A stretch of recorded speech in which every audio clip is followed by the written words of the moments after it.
Sa mga naghahanap ng summer destination, check out this resort in Bulacan. Ituturo tayo, malalaman natin as we are going to be toured by our mobile journal, Francis Orcio. Nandito tayo ngayon sa Paris, France. Ay mali, hindi pala ito sa Paris. Dito lang ito sa Norzagaray, Bulacan. At isa lang ang Eiffel Tower sa maraming atraksyon ang makikita sa resort na ito.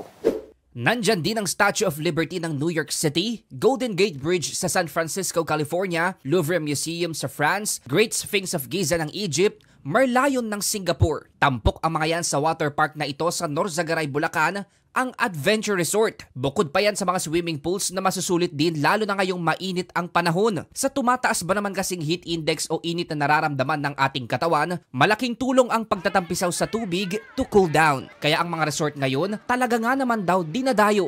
Ramdam na po namin yung dagsa ng guests po ngayon. We are ready na po sa pag-accommodate ng mga guests sa Holy Week. Mahigit 1 oras lang ang biyahe sa Adventure Resort mula Metro Manila. Affordable din ang entrance fees, 100 pesos per head lang. Kung gusto namang lumangoy sa kanilang naglalakihang pools, magdadagdag lang ng kaunti. Sulit na nga raw dahil hindi ka na lang makakapag-swimming. Para ka na rin nakapag-travel around the world. Ang owner po ng Adventure Resort is mahilig mag-travel po. Kaya po nila naisipan na magtayo ng mga replica kasi po gusto nilang mapa-experience sa mga Pilipino na makita yung mga sikat na tourist spots nang hindi lumalayo ng ating bansa.